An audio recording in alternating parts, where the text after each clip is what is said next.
Musmutlu Yemek Tarifleri kanalından herkese merhaba. Bugün günlerden kütür kütür fasulye turşusu. O meşhur yerken asla duramıyorum dediğimiz çıtır çıtır fasulye turşusunu kuruyoruz.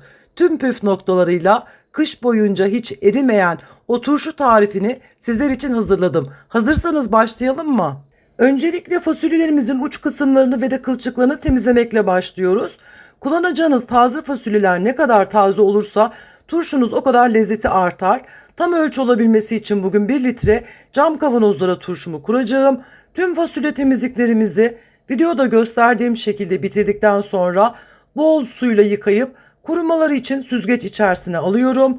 Yıkadıktan sonra mutlaka fasulyelerimizin tamamen sularını süzmeleri, kurumaları için yeterli sürede bekletelim. Fasulyeler ıslakken kurulan turşu erken yumuşar. Uygun büyüklükte karıştırma kabımızın içerisine 2 su bardağı kaynamış kaynar su ya da hazır kireçsiz içme suyu, 1 yemek kaşığı kaya tuzu, 1 çay bardağı elma sirkesi ya da üzüm sirkesi ilave edilir ve kaya tuzu eriyene dek karıştırılır. Hiçbir gıda maddesi yemeklerinize ve de turşu kurarken limon tuzu kullanmayın arkadaşlar. Limon tuzu sağlığımıza zararlı. Limon tuzu yerine taze limonlar tercih etmeye özen gösterelim. Yıllardır turşumu aynı yöntemle hazırlarım. Tam ölçülü ve çok lezzetli bir turşu tarifidir gerçekten. Bir kez denediğinizde hep bu şekilde hazırlamak isteyeceksiniz. Denemenizi tavsiye ederim. 10 diş kabukları soyulmuş sarımsaklarımı 2'ye ve 3'e bölüyorum. Şayet sarımsak dişleri küçükse miktarı arttırabilirsiniz.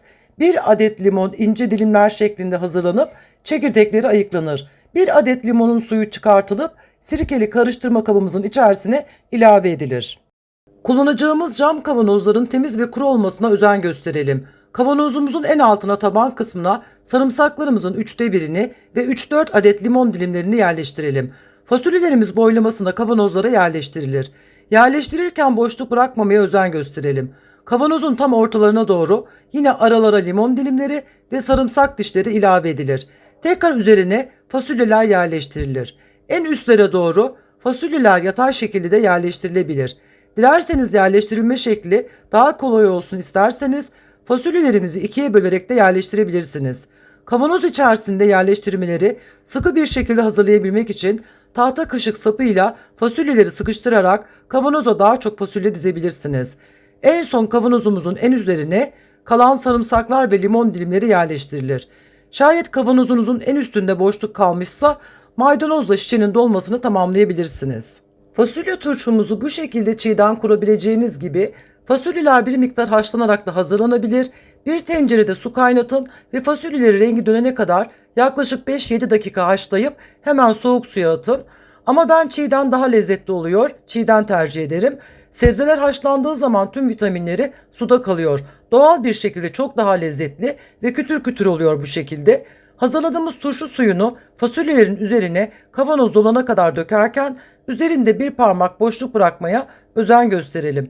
Nasıl cam kavanozlarımızın steril tertemiz kuru olmasına özen gösterdiysek aynı şekilde kavanoz kapaklarımızın da temiz kullanılmamış ya da orijinal yıpranmamış kapak olmasına özen gösterelim. Güzelce kavanoz kapaklarımızı sıkıca kapattıktan sonra güneş almayan serin bir yerde 10-15 gün dinlendirelim.